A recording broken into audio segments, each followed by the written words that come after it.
Hello students, welcome again to the world of accountancy.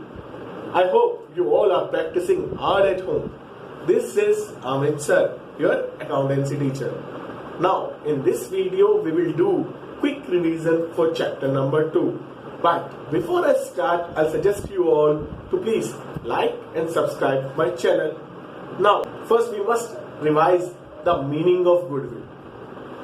Goodwill means an intangible asset which places an enterprise at an advantageous position due to which the enterprise is able to earn higher profit without making extra efforts. It means it provides extraordinary power to business organization to generate more profit in normal circumstances. Now, after knowing goodwill, features of goodwill. Goodwill, first feature is it is an intangible asset. Goodwill is an intangible asset. We can't feel or touch it. That's why it is known as intangible asset. It has realizable value. It means we can sell it. We can sell the goodwill to someone else. Next, helps in making higher profit. I think this thing is clear to you from the definition also. With the help of goodwill, you can generate higher amount of profit. Next thing is attractive force. A famous name always attracts customers. That's why it is known as attractive force. And fifth is depends on the assessment of the value. It means we can't value goodwill ourselves. Its valuation is depends on the person who is going to purchase or agree to pay for our goodwill. Next, location and market etc. also affects goodwill. It means goodwill is depend on certain factors. Now, after knowing last point, for explaining last point in detail, factor affecting goodwill are first location. If your business is located at a favorable location, then your goodwill is higher. And if your management is efficient, again it will increase your goodwill or give a boost to your goodwill. Next, favorable contacts. If you got certain amount of favorable contact in a special area, then it will also enhance your goodwill. Next is access to supply. It means consumer always prefer to move towards a seller who has all type of things which is required by that purchaser. So, more access to supply a business has, more goodwill it can generate. Next, quality. And one more major factor which will enhance your goodwill is quality.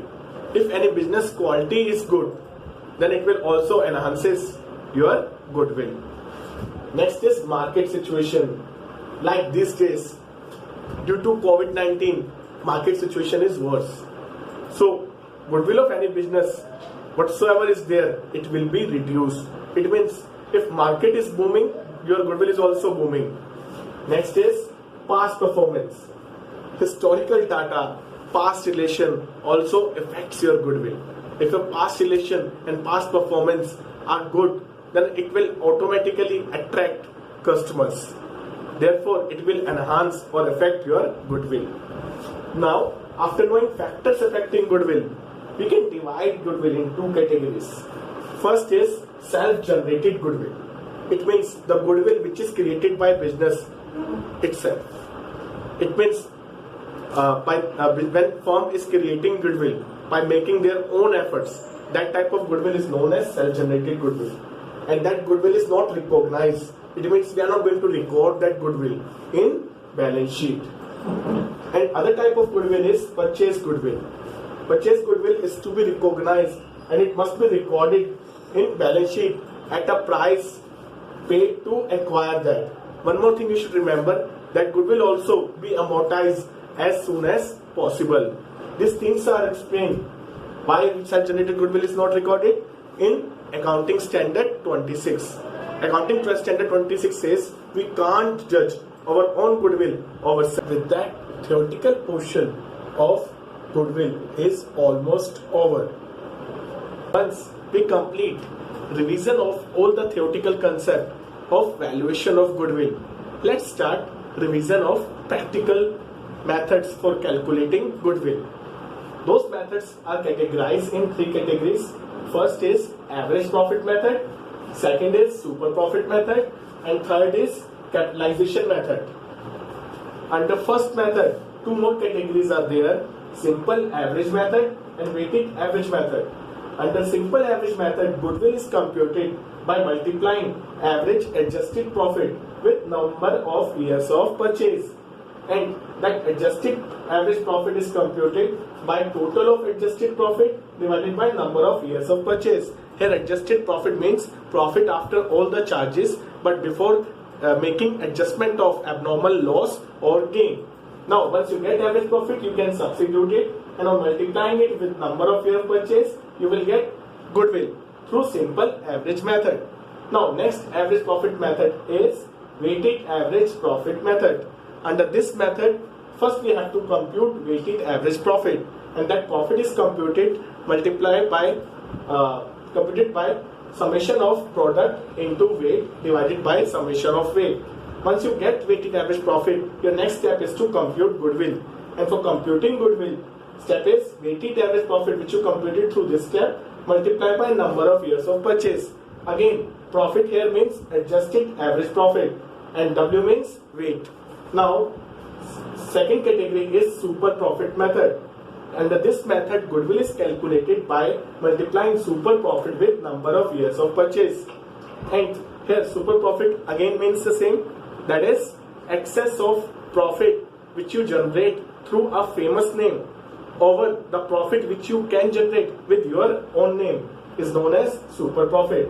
Therefore, formula for super profit is profit made with name, that is average profit, less the normal profit which you can make without using such name. Next thing is to know normal profit. If you remember, normal profit is computed on multiplying capital employed with normal rate of return.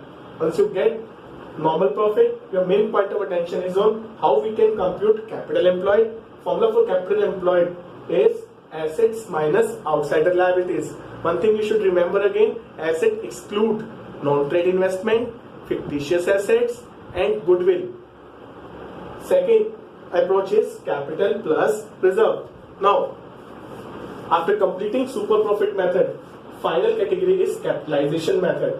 Under this method, two more methods are there: capitalization of average profit and capitalization of super profit. Under capitalization of average profit, goodwill is calculated by subtracting capital employed from capitalized value of average profit, and capitalized value of average profit can be computed by multiplying actual average profit with 100 and divided by normal rate of return. Now finally, the last method is capitalization of super profit. Under this method, goodwill is calculated by dividing super profit with normal rate of return. Again, we will compute super profit with the same steps which we use in super profit method, that is super profit equal to average profit minus normal profit. Now once you know all the methods are over, that's it, and in next class we will start doing practical problem on all these methods as revision. Goodbye.